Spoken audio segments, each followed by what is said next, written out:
especially with the wax, because there's so much that can happen. It's sort of the originality of the wax. Is there a glare on that? Is it better if I hold it up? No, you're good. Okay. So so look, I can still fine tune it, right? Like this line can kind of come over, right? You see how I just did that? I could get this rain done. I mean, I can kind of change, I can emphasize these shapes. All right, I'm going to go with that. Okay, so let me do the landscape. And what time is it, Jen? 7:41. Oh my God. All right, so let me do the bumpy one for you guys. So this one has a lot more wax texture. And what I'm going to be focusing on this one is my horizon line, right?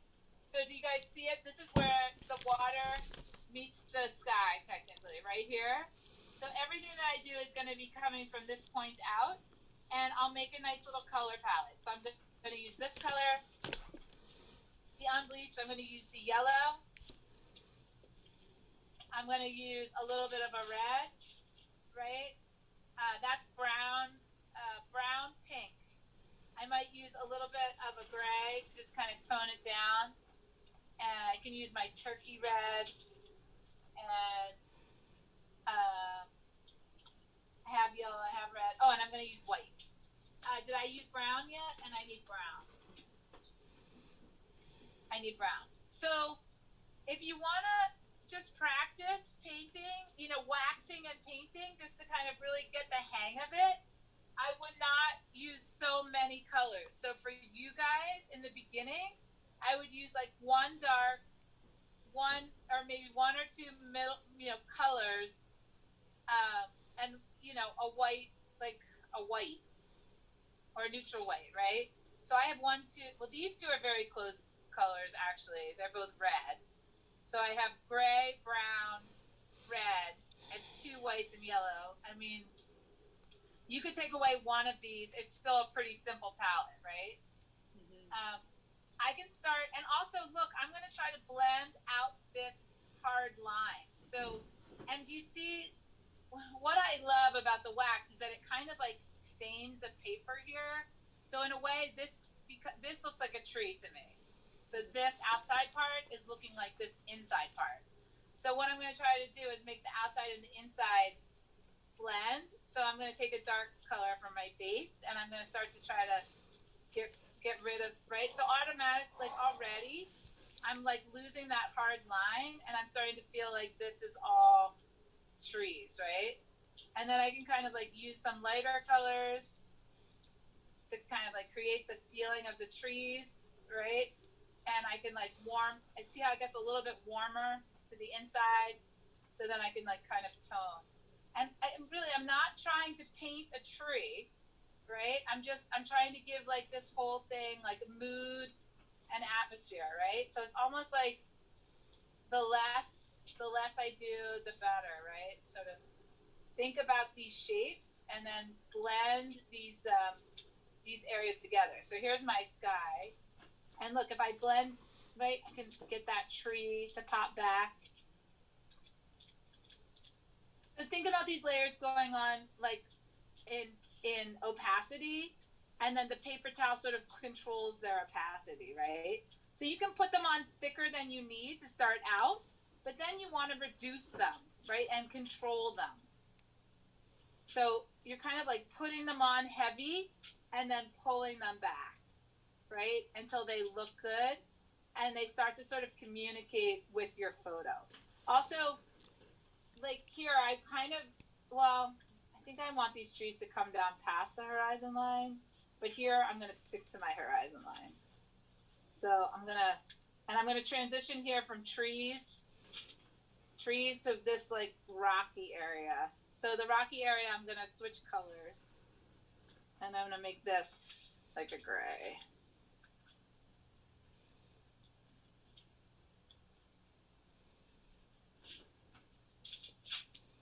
The landscapes are like sort of new for me, but I've really enjoyed, pushing myself outside of my subject matter. But you have to remember that I think I did figures for like, 25 years, right? So I'm like allowing myself some freedom now. I don't think I've ever really ever taken the like tried to even paint a landscape, but I think it's sort of starting to work, sort of that division. And again, like if it gets too heavy, just or you lose sort of like where you are or what's going on, just go back. We did make this photo. I love this photo. I know I love this photo, so I know I can always kind of go back to it, sort of, right? Even if I paint too much. And I'm getting like Carrie, I'm getting like a lot of nice texture from that dab I did. And I'm gonna pick like a nice light pink for that, for like the river, right? And look, see how these brush strokes really, remember when I brushed out, like, and I made these brush strokes? I think that the brush strokes have to speak to the sort of like movement in the photo to make the photo, the wax in the photo kind of like jive. And I'm gonna make the bottom lighter, right? Because I wanna blend. And look, I'm blending right into the color of that paper, which is kind of nice. Do you see that? Now I'm taking the photo and I'm getting rid of this rectangle down here by just like lightening it. All right. I think that for like just a few minutes of painting, that's pretty good.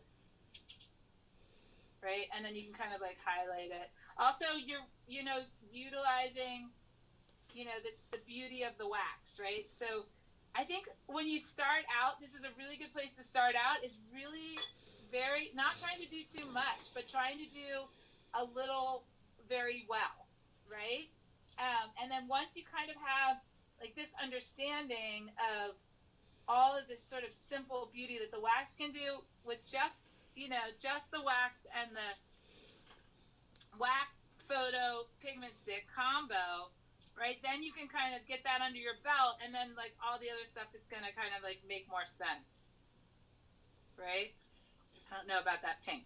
So too, for me, a lot of times I have to like paint and then like take a break. Yeah. And just like not look at it for a little while. Like just walk away. Like don't even right now. Like I know I've had a long day.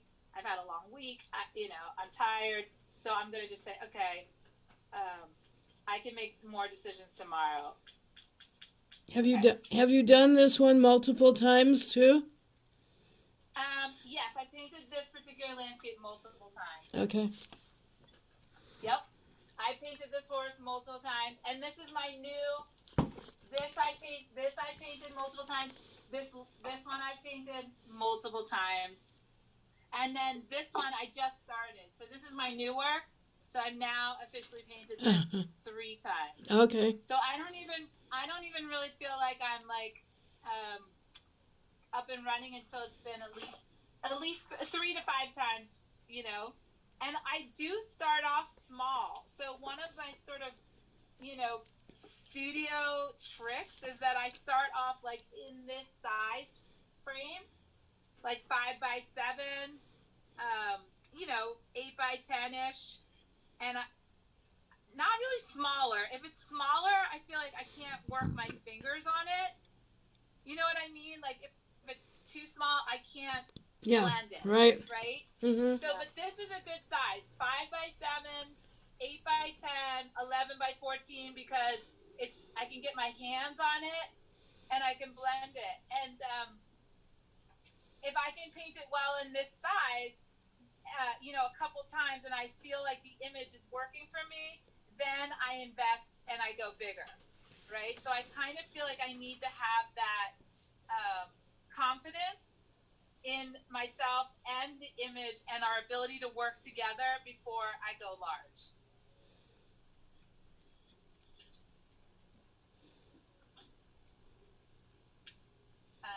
All right. Any other questions tonight, ladies? How long will it take to dry? That's a really good question. So, I feel like my art dries very quickly, and I don't have any problems with drying time. Like this one, these paper ones, I mean, I'm gonna deliver them in like 2 or 3 days. I think maybe if you go thicker, a little bit thicker with the pigment sticks. It might take a little, and if you do end up using more extender, that's more oil, right? The extender, so maybe that takes a little bit longer. But I would say within a week. Come again? No, go ahead. Keep going. Oh, I was gonna say within a week. Okay. I was just going to ask about texture. So you brushed all those. How do you decide when you're going to pour your wax instead of brushing it? That's a really good question. So I kind of, again, like it's a little bit of a trial by error. I think that only some pieces really look good poured, and I think we can go through sort of. I actually learned a lot. I always learn a lot when I'm teaching, and I appreciate people taking classes with me so much because it really gives me the opportunity to have these conversations outside of me talking to myself in my studio. Yeah. Do you know what I mean? Like, to be able to have you ladies with me and asking me questions and watching me do things and saying like, why the hell do you do that, and why do you do, and why, because otherwise it would just be like me here by myself, blah blah blah, doing my thing, and like, yeah, but so it takes it to another level. And honestly, Jen, that just sort of becomes part of my repertoire, my various techniques with an image, and I don't always know which ones are going to look good which way. But I do think I'm getting closer to sort of editing photos in terms of like which ones, picking the right one for the right technique. It sort of becomes a personal achievement, right? When you're really picking the right photos and just knowing what to do to them to make them look good, right? So it's just experience, right? Practice, practice, practice. But I would say the simpler the image for the poured and the lighter, the better. So simple and light. Okay. Light in tone? Yes, simple and light. Okay. So, like, I don't think that the horse would make a good pour because proportionately more of it is dark than light. So what will happen in the pour is that this will get very like complicated and contrasty. So only like this part of it will look good. Okay. I think, right? But we can look at the pours and we could try a couple different images.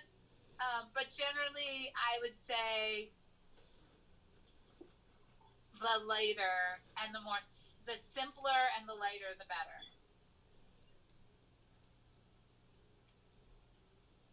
See, and I can already see like this needs, like the horizon line needs to cut, like the rivers too, like like sometimes the river needs to be darkened at the top, right? It needs to go thinner, right? So again, and you can kind of like layer. The nice thing about these R&F pigment sticks is they really do layer so nicely.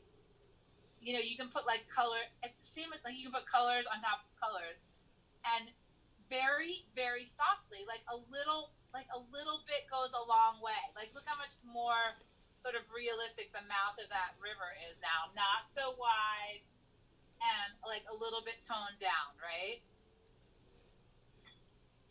Right. So remember, like bright is dominant, right? So sharpness works both in terms of clarity and also in terms of tone, right? So where it's bright is going to take the most attention.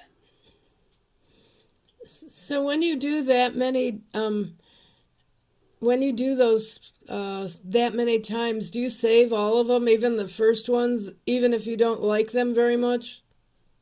Absolutely. So what I try to do, Carrie, and that's a great question, is I try to produce a lot of work, and I try not to judge it in the moment, but I try to accumulate, and then I think you really like know when you do it well. And then it's kind of like once you do it well, you know that it's right, right? And then that gives you the courage and confidence to repeat success, because ultimately artists want to be successful, and so we're sort of like problem solving our way to success by using different imagery, different ideas, different materials, but ultimately we sort of want this like sort of self-recognizable, style that we are confident with. So I try to collect them. Yes, do not throw them out, and then get them back together. Whether it's 3 of them or 5 of them, and then pick your favorite one. Okay. I know And I work a lot on wood, and so I don't do that with the wood, because if I end up not liking it and doing it over again, then you get into the arduous process, like you said about you have to take it off the wood. right, right. Right. Exactly. So it is a labor intensive, but it also is like it's cleansing. It's cleansing in a way. I mean, I think that if you are committed to working on wood, that you sort of have to just take that, effort and in stride, right? And then, labor it out, do it, pick your best one, maybe there's a second best, and a third best, and you keep them for a while, right? And you learn from them. And then when you have the energy, you just take like one day, you get the heat gun out, you get mad, you're in a bad mood, right? You go and you scrape off some panels, Okay, so I think or what it's telling me is that it's a good idea to start doing some of the work that I do on paper first. Well, I'll have to tell you, it really freed me up. Like it really, like, talk about like stretching or like getting ready for something. It really prepared me. It's mentally, it gave me a lot of confidence, Yeah, because I felt like it was a more affordable way to sort of put the miles in. yeah, And you kind of just have to, if you want to get good at something, you kind of just have to put the time into it. yeah. Good. That's good for me to know. Yeah, that was great. I mean, I hope that everybody, if that's your takeaway from tonight, Carrie, that's a great takeaway. If I've liberated you to like be able to be more confidently prolific, I'm very happy with that.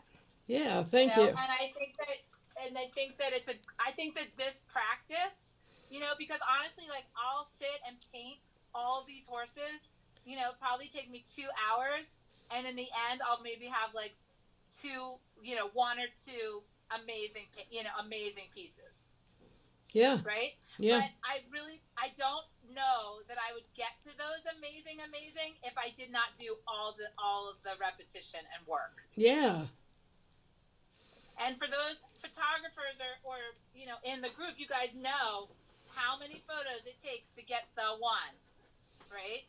Yep. Okay. All right, I'm going to leave you guys at that. Have a great night. And I hope the phone was satisfactory. I'm so sorry. I don't know why, but I've been very, like, this is my first full week. It wasn't even a full week. It was 3-day week back in school in person, and it was just exhausting. So I'll be better next week, I promise. It was fun. no, it was fine. Okay. Thank. All right. And so next week maybe we'll work on paper again, and we'll start building some layers, and we'll use some encaustic paint. Okay. Great. Okay. Yeah. Okay. Okay. Great. Okay. Thank you. Bye. Good night, everybody. Night. Night. Bye. I'll see you next week. Bye. Bye. Bye. Thanks, you guys. Bye. Bye, Carrie. Bye. Bye. I'll see you later. Bye. Whoops.